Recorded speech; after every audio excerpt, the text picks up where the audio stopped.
Hi there, folks.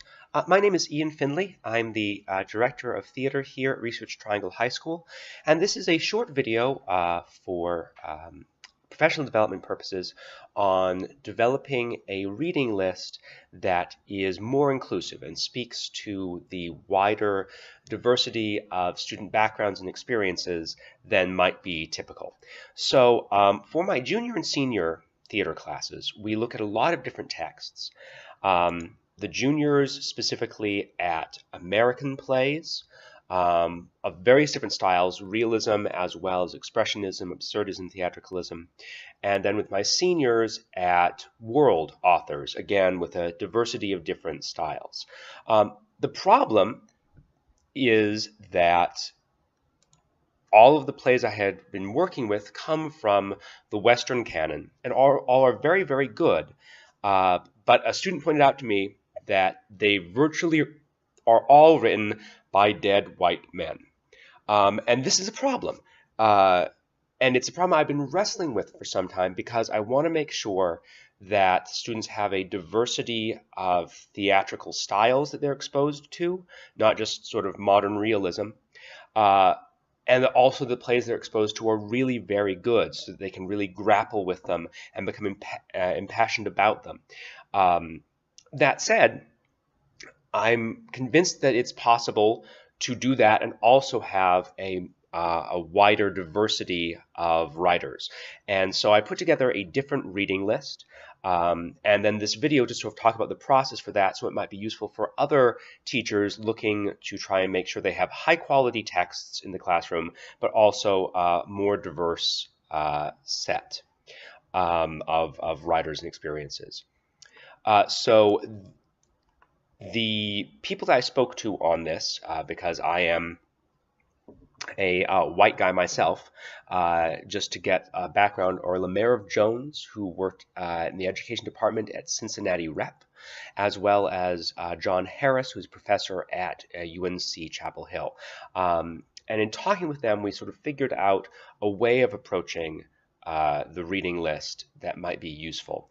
The elements that we decided that we need to look for, first of all, was that they be of high quality. It does us no good to have plays representing a diversity of perspectives unless they are all very good plays. Further, they needed to be accessible to a high school audience. Now, I find that my students are able to work with plays that we might typically think of as inaccessible. Previously, we were working with Harold Pinter's The Homecoming, which is about as tricky a play as exists, and they loved it. They loved having that challenge. So accessibility, you have some flexibility with there, I think, if you're working with juniors and seniors.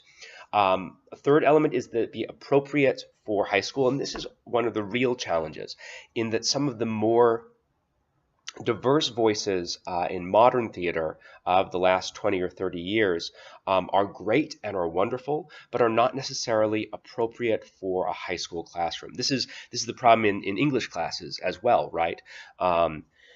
We spend a lot of time reading books from the Victorian and pre-Victorian period because they don't deal with sex, right? That thing that we are, I think, most afraid of dealing with in the English classroom. And so we have perhaps a preponderance of great older novels and stories because pieces written within the 20th century deal with sex and drug use and violence in a way that is sometimes not appropriate for the classroom. So looking at what is appropriate in your classroom, and looking, what are the pieces that are good, that are diverse, and still fit that level of appropriateness.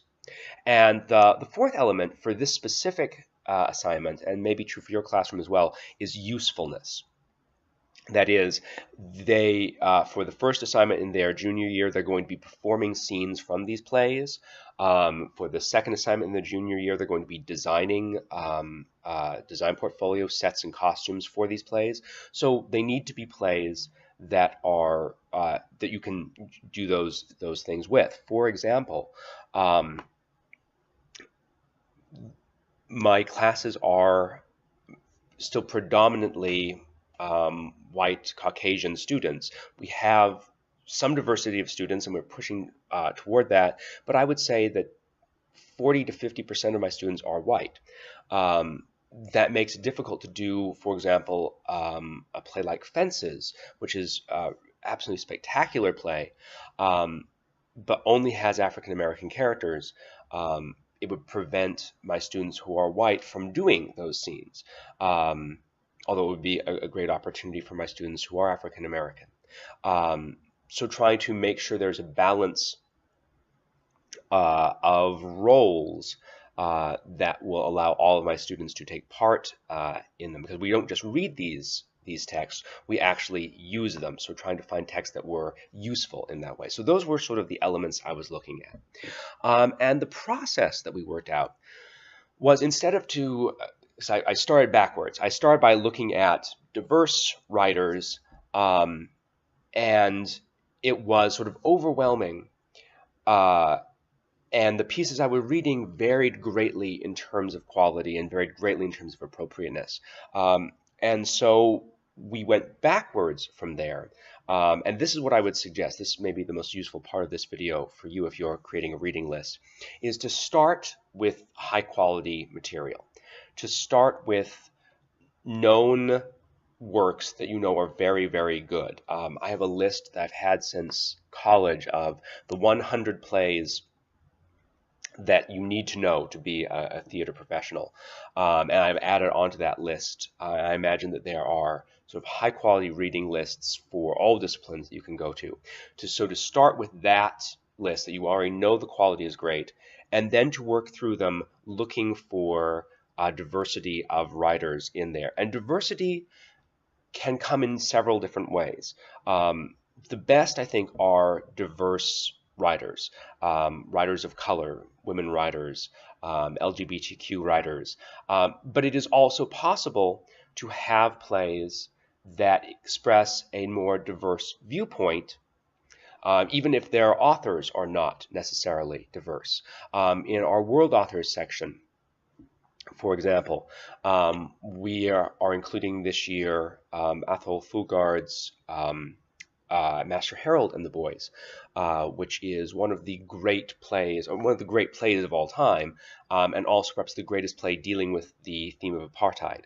Athol Fugard is a white South African author, and yet just because he is white doesn't mean that he doesn't have something valuable and necessary to say about this theme.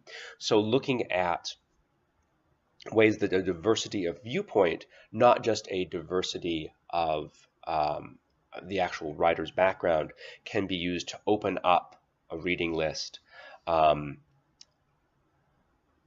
and still maintain that high quality there as well. The other thing I discovered that I needed to do was just to add some texts. My juniors delved more deeply into the text but had a shorter reading list, so in order to expand it, expand the diversity, but also keep the important parts of that reading list that I wanted, I just added more text. I think at the senior year they can afford to be looking at more.